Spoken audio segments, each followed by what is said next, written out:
Welcome mamas to week 1 of the Heroic Mama Training, a 10-month intensive into discovering our highest potential and learning how to close the gap between who we are capable of being and who we are actually being. My name is Claire and I am honored to be here on this journey with you. Before we dive into today's goodness, I want to share a practice with you that we'll use to begin each of our sessions during this program. The breeze meditation will help to serve us in creating a little buffer between our busy, hectic days and opening up some sacred space for some deep learning and connection here. So as you feel comfortable and as you are able, I invite you to close your eyes and settle into your space, maybe placing a hand over your heart and belly if that feels good to you. On an inhale, we'll breathe in, connecting into this space. And exhaling, releasing all the tension, maybe shaking our head from side to side, rolling our shoulders back, relaxing here. Inhaling, energize, connecting into this energy, feeling our heartbeat and our lungs filling with air. Exhaling, allowing this energy to course through our body, bringing us a little more awake in this moment. On an inhale, imagine there's a string gently tugging us from the top of our head, pulling our spines into alignment. And exhaling, we'll drop from our head into our heart, our hero's heart. Inhaling, allowing our hero's heart to lead us to our eudaimon, our vision of our highest self. And with an exhale, smile, opening our eyes and beginning the journey. So let's jump into today's goodness. Today is Module 0, the big picture. Today we're going to take a high-level view of just how we're going to be spending the next 10 months together. The entire program can be summed up in 5 words. Optimize equals optimist equals best equals eudaimon equals hero. Optimize is the corporation through which I received my coaching certification, and it's inspired by the word optimus, which is Latin for the best within us. But what is the best within us? Aristotle called our highest potential our eudaimon, which means a good soul. That's not where our game ends, at a good soul, becoming our best self. We are called to be heroes, and a hero isn't a slayer of bad guys who wear spandex and has blown out hair, but a hero is an individual with a strength for two, whose greatest weapon they wield is love. They are a protector at their core, and they are an individual who is willing to do the hard work to develop that strength to be of service to the world. The intention for this program is to take us from theory to practice to mastery. And there's a lot of information out there on personal development these days, but how much are we taking in and actually putting into practice? The program is going to be broken down into 8 core modules. Module 1, eudaimonology, the study of a good soul. Module X, anti-fragility, response ability. Module 2, we're going to dive into our big 3, energy, work, and love. Module 3, carpe diem, seize the day. Today is the day to begin. Module 4, we're going to dive into some heroic quests, both the universal level and at a unique individual level. Module 5, we're going to build algorithms to begin implementing the changes that we've created in the first 4 modules. Module 6 is our fundamentals. Say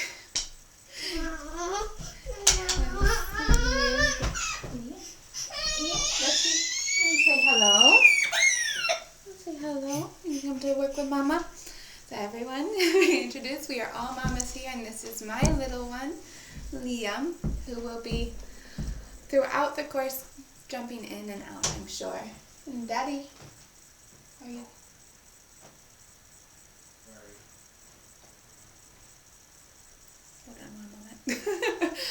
So while we have Liam here, we're going to talk about our fundamentals, Module 6. These are our basic living practices that will help us close that gap and create the life that we want to live. And our final module, Module 7, is Optimus You, us at our heroic best. What does that look like, and how do we create the life around that? There we go. All right, so that's the high level look. Would you like to stay up? Okay, let's jump in to each of the core modules. Module 1, Eudaimonology, the study of a good soul. What is the game that we are playing? What's the point of life? Aristotle would say that the summum bonum, the highest good, it's stuck. Yes. Let's see if there's something that would interest you. Do you like see the shiny hat? Oh, that's a bit different. All right. Aristotle would say that the summum bonum, the highest good, is to live with a good soul. Are you daimon? And to become the physical embodiment of our highest self. Yes, let's see. We have art set up on your work table.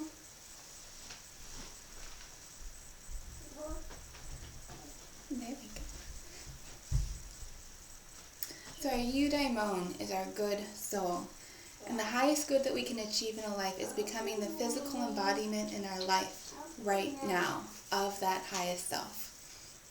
I want to take a moment here to pause, to recognize and appreciate that highest self that we envision is already here within us. It is not somewhere out there. It's not something that we're going to create and piecemeal together, but instead it's something that we're going to unfold. We are going to chunk away all of the stuff that's hiding it away from the world. It is here within you always. I just want us to be able to appreciate that it's not something that we need to create out of nothingness. You are already your highest self. But how do we do this? How do we become our eudaimon? In one word, arete. Arete is a Greek word that translates to living with a virtue. But more deeply it means to be living as an expression of our highest self, moment to moment to moment. One decision at a time, making the choice to become what we are capable of being. We're going to take a jump from ancient wisdom up into modern science and delve into the work of such scientists such as Abraham Maslow, who's an American psychologist who's most well known for his work creating Maslow's hierarchy of needs. Would you like to come up? Thank you. Oh. And what is it that we see? The book. The headphones. This is turning into be slightly, I think this video might turn out to be a little long. I appreciate your patience with me. So Abraham Maslow's theory of the hierarchy of needs is a psychological theory. Is a theory of psychological health, mental well-being, that's predicated on fulfilled, innate human needs that lead us to self-actualization. But what's really interesting is that Maslow's work didn't culminate in self-actualization. His work actually invited us to look beyond self-actualization to self-transcendence. But in order for us to transcend the self, we must first fully embody the self's potential. When posed the question of what is the purpose of life, Maslow had a very succinct answer. What one can be, one must be. And how do we do this? How do we become what we must be? And at any moment we have a choice. We have a choice to step forward into growth or back into safety. And moment to moment to moment, making that decision to lean into the uncomfortability, to lean into that growth, is the path to self-mastery and fulfillment. Stepping back into safety feeds our demon, which etymologically speaking is the diminutive, the smaller presence of our daimon.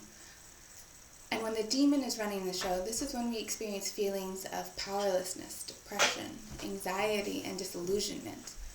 But when we step forward into growth and we feed our daimon, and we allow our daimon to be the one running the show, we get to experience feelings of fulfillment, joy, and flourishing. So this is eudaimonology, the study of a good soul. Next, we're going to take a little trip sideways into Module X, Anti-Fragile Response Ability. Life is messy, and our best laid plans very rarely survive first contact with reality. And as mothers, we are uniquely in that season where things just don't go to plan. And especially with young children, it can be quite chaotic at times. So this module came about last year in our coaching program when our head coach actually shattered his arm during a training program, physical training program. And he took the opportunity to use it as a learning, teaching opportunity for us. But what do we do? How do we stick to what we say we were going to do? That was a big ouchie. The corner of the desk can be. Oh, there. All done. There. So how do we stick to doing what we say we were going to do when things get messy, when things go rough, when our arm shatters, when the kids don't sleep, when obstacles are placed in our path? How do we continue to move forward? 2 words: anti-fragile response ability. Yeah, that's a wonderful game you were playing. Mommy's trying to record a video. Let's find something quiet to do. Or we can take out the headphones and show Daddy the game. Okay. Off. You show Daddy what a wonderful game that is. Alright. Okay. Anti-fragile response ability. Anti-fragile comes from the work of Nassim Taleb. And he tells us in his book by the same name, Anti-Fragile, that there are 3 types of personalities. We have a fragile, resilient, and an anti-fragile. And he gives the really great analogy of a shipping box. And we have the shipping box, and the first one's got a label stamped on it, huge, bold letters, fragile. Handle me with care. I am delicate. The next box next to it has a tag on it that says resilient. You can drop me a few times, like I'm pretty tough, but all resiliency has a point where it breaks. So it can take a little bit more than fragile can, but it's not unbreakable. But the third box has a label on it that says anti-fragile. Please kick me. Please kick me, because when I'm anti-fragile, I know that the harder you kick me, the stronger I get. Becoming anti-fragile is where we understand that these obstacles that are placed in our way aren't here to tear us down. They're there to serve us and make us stronger. We're going to pair this philosophy of anti-fragile with response ability. And this comes from the work of the psychiatrist and neurologist Viktor Frankl, who was also a survivor of the Holocaust. And in his work, he tells us that between stimulus and response, there exists a gap. And it is within this gap that our freedom resides. That in any given moment, we have the power to step in between the stimulus and response and choose our most empowered decision. It's going to be, as we learn how to step into that gap, is how we move forward into growth and close the gap between who we are capable of being and who we are actually being. Next, we're going to jump back into normal programming with Module 2, the Big 3 times 2. Stephen Covey, in his wonderful book, The 7 Habits of Highly Effective People, talks about the roles and goals that we have in our lives. That we have these different roles that we fulfill, and within each role we have a goal that we're working towards. And similarly, in his work, Tony Robbins has categories of improvement. But this can be overwhelming. We have so many roles that we fulfill. We have so many categories that we can work to improve on. that we can become just overwhelmed with all this work. So Freud, an Austrian neurologist and the founder of psychoanalysis, tells us that all of life can be divided into two categories, work and love. And here at Optimize, we really love that simple framework to view our lives. I love that you're being so creative. But Mommy's trying to record a video for work. Can we find somewhere else to run that? What about having our drink? Are we thirsty? Oh. Okay. Alright, Mommy's going to get back to work. Can you hold on? Okay. Alright, here we are. Okay, we have work and love. Simple framework for our entire life. But if we have a hard time getting out of bed in the morning, we're going to have a hard time showing up as our most powerful self in our roles in work and love. So those are our big three that we are going to frame our entire lives in: energy, work, and love. But these aren't New Year's resolutions. This isn't a one-time thing and then we're good and we're done, work's done. This is a daily decision that we make. We just say, who am I at my energetic best in work and love? What values do I embody? And what behaviors do I engage in each and every day? Every day we're going to begin our days asking ourselves these questions and coming into an alignment with our highest self. With this knowledge of our energy, our work, and our love identities, we're going to jump into Module 3, Carpe Diem. Seize the day. Today is the day to begin the work. And this is the real work. We're going to take the abstract theories from the first 3 modules and begin the concrete work of applying it to our lives, starting right now. Over the course of 2 months together, we're going to systematically create the structure to our days that promotes emotional stamina and physical vitality, such that we can confidently show up in our lives every single day. Confidence is a word that comes from 2 Latin words, confidere, which translate to with intense trust. With intense trust in what? In ourselves, to match our dreamer with our doer, and to begin to close that gap between who we are capable of being and who we are actually being. Next, we're going to jump into Module 4, Heroic Quests. There are 2 types of heroic quests, universal and unique. The universal heroic quest that we are all on together is to live a moral life, to give our greatest gifts and greatest service to the world.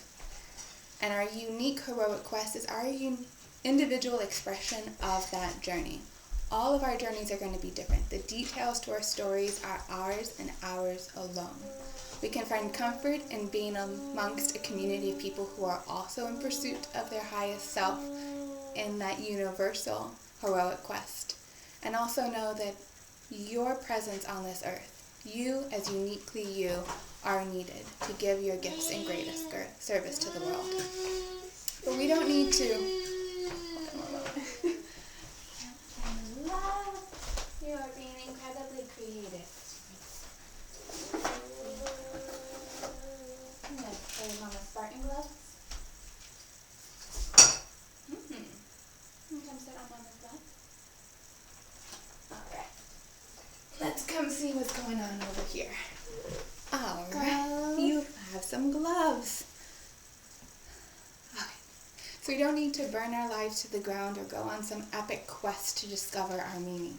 Where we are today is already a place where we can be of profound service and where we are already serving an incredible purpose. We're going to dive into the science of heroic quests.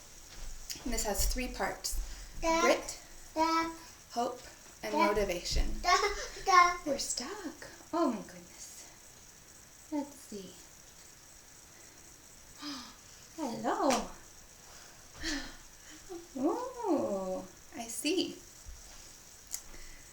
So grit, as defined by Angela Duckworth, has 4 parts. The first is a passion for life. The second is a practice, putting that passion into useful practice. Our third component of grit is to serve a purpose greater than ourselves. And the fourth component of grit is hope. The science of hope tells us there are 3 parts to hope. The first is that you believe that your future can be better than your present, and you have a clear target of how to achieve that. The second part of hope is agency. You need to believe that we have what it takes to make that happen.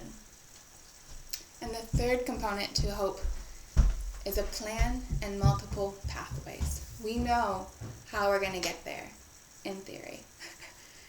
And finally, the science of motivation. When we intentionally look at the obstacles that we are facing, instead of trying to avoid them, it creates what scientists call the necessity to act. It helps us to realize that our dreams and visions aren't going to come to reality just because we think about them really hard. They're going to come to life because we bring action to the table and take concrete steps to making them happen. This will lead us to Module 5, into algorithms. This module is inspired by Yuval Noah Harari, who is an Israeli historian, philosopher, and the author of *Sapiens, A Brief History of Mankind*. And in his work, he shares that an algorithm serves to use our willpower wisely to create habits that run on autopilot such that we don't need to use our energy resources to make a choice every time we face a decision. And this is the power of routines with our children. A very simple example would be, if I sing this song, then we clean up our toys. If-then implementation statements. We're going to take this knowledge and apply it to our lives as well, such that our prior best becomes our new baseline as we integrate these algorithms that support our growth and fulfillment. Next, we're going to jump into Module 6, the fundamentals, or fundies, as we like to call them. If you want to see how tall a building can be, look at how deeply they're building the foundation. John Wooden, who is one of the winningest coaches in NCAA basketball history, began each season of his coaching practice teaching his players how to put on their socks. And these are some of the top athletes from across the country, and he's taking them and teaching them how to put on their socks. Why? Why would he do that? Poorly put on socks lead to blisters, which leads to injuries and a compromising of the effectiveness in the team, which can influence and negatively influence their ability to win games. We need to learn to take that same attitude and do the same simple things really well to allow the full energetic potential within us to come to fruition more and more consistently. We're going to address 7 core fundamentals: eating, moving, breathing, being present, being grateful, and prospering. So how am I only coming up with 6? 6 fundamentals. Math isn't always my strong point. We're going to take a quick look at each of these fundamentals. Eating. Just double checking. We're going to take a high-level look at nutritional practices. We can give you a little head start today and say, cut out refined sugars. Quick story. All right, I think. Are you up with him? Are you up with him? Okay. All right, a little bit more focused energy here. Our bodies did not evolve to eat highly processed foods. No matter what nutritional philosophy you follow, we can all agree on this basic ground floor. Refined sugars have no place in a healthy diet. Moving. We're going to talk about exercise vis-a-vis movement and how do we become perpetual motion beings. Sleeping. Matthew Walker, who is a professor of neuroscience and psychology at the University of California, Berkeley, tells us in his book, Why Sleep Matters, that sleep isn't a pillar of well-being, it is the foundation. And as mothers, we are on the forefront of human development. We are keenly aware of the importance of a good night's sleep in our children's well-being and in their attitudes the next day. It can be incredibly difficult in the season of young motherhood to get good sleep. So we're going to really spend a lot of time diving in not only to the science and research behind the importance of sleep, but also how we can ensure that we get the best rest that we can in every season of motherhood. Next, we're going to dive into the fundamental of breathing. Did you know that there's a proper way to breathe for full nourishment? According to science, there is. We'll do one quick proper breath right now, and we'll dive into the science in the core modules. So for our proper breath, we're going to breathe in through our nose, taking the air down deep into our belly, expanding our belly outwards, and exhaling again through our nose, slightly longer than our inhale. Excited to learn more about that with you all. Our next fundamental is being present. We're going to cultivate our ability to bring our full attention to any given moment. Next, we have being grateful. Did you know that grateful people exercise and sleep more? The science is incredible and it's really interesting. So we're going to talk about how gratitude can affect not just our mental and emotional well-being, but also our physical well-being as well.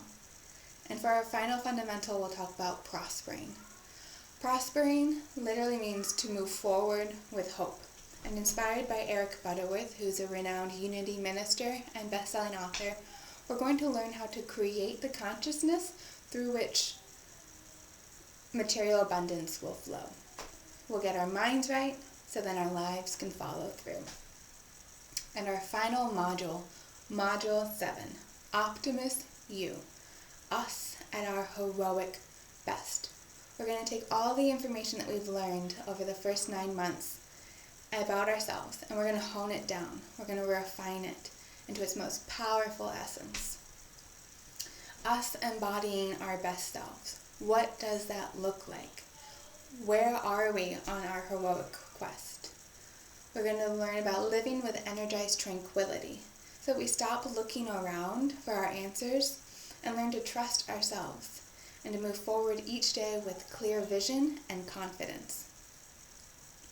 When we do all of this work on our inner selves, we return to our roles in work and love with an enthusiasm for service. Enthusiasm comes from 2 Greek words, en theos, the God within. We become the physical embodiment of our highest potential and the divine light that resides in each and every one of us. And we bring that enthusiastic energy to all of the roles that we fulfill in our lives. So that is a high-level look of how we're going to be spending our next 10 months together. So what do we do today? Day 1. The most important step that we need to take is to commit, to decide that we are all in, that we are here not to be entertained, we're here to be actualized. Joseph Campbell, who's the American professor of comparative mythology and the creator of the hero's journey, tells us that we enter the forest at the darkest point. We don't come to our heroic quest with clarity. We don't come to it with knowing where we're going or what's going to happen. We come to it at our darkest point, perhaps when we're feeling the most overwhelmed, when we're feeling the most lost, when we're unsure of where our path is heading. It's the perfect moment to commit, to decide that we are all in. That we don't know what the future is going to bring, but we know that we are going to do everything we can to cultivate the strength to become the hero of our own life story.